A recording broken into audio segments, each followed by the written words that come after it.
Hey guys, welcome back to my channel Decipher Sniper. Today we are going to talk about the heist of the century. A bank robbery described as one of the most ingenious plans ever executed.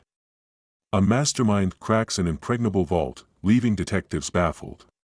Today's story takes place in a French bank, Société Générale, one of France's most well-known institutions, with branches all over the world.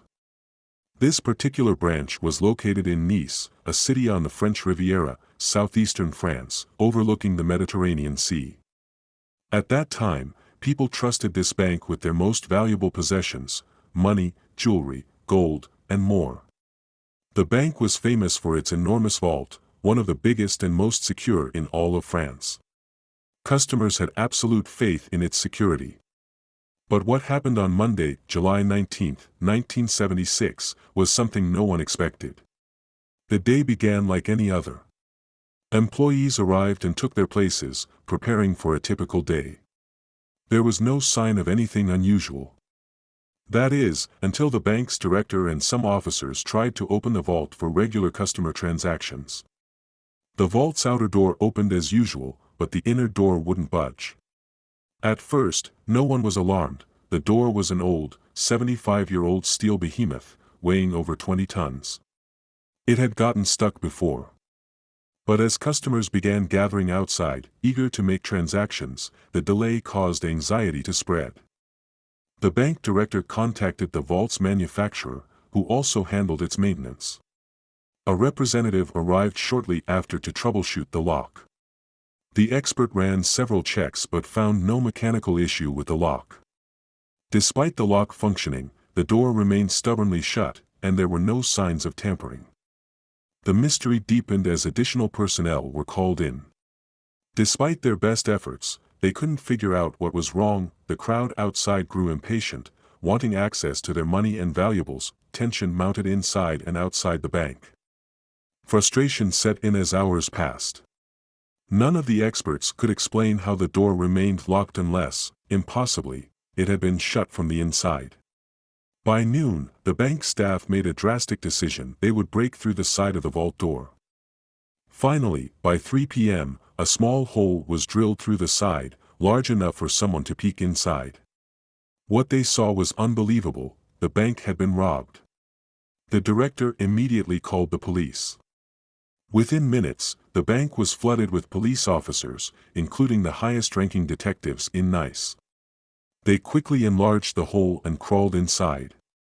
What they found was astonishing: the vault had been cleaned out.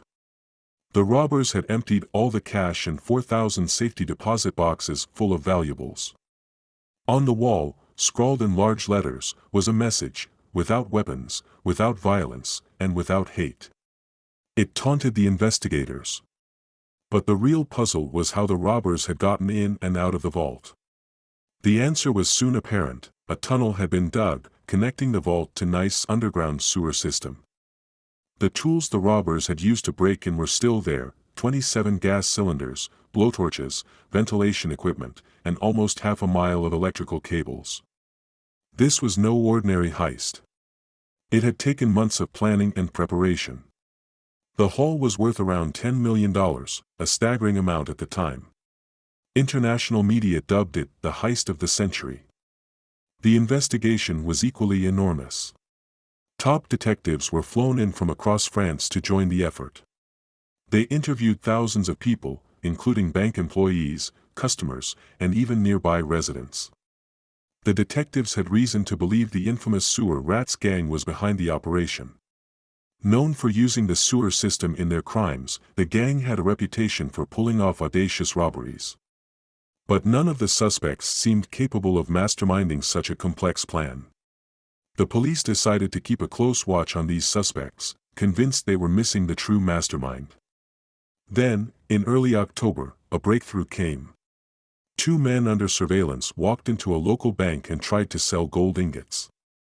The bank employee, noticing the serial numbers, realized they matched the ones stolen from Société Générale and alerted the police. The men were quickly arrested. Under interrogation, the men eventually gave up a name: Albert Spaggiari, a photographer by profession. He was not your typical criminal mastermind. Albert was well-liked, charming, and lived a simple life in the countryside with his wife. But the police had no choice but to arrest him. Initially, Albert denied everything.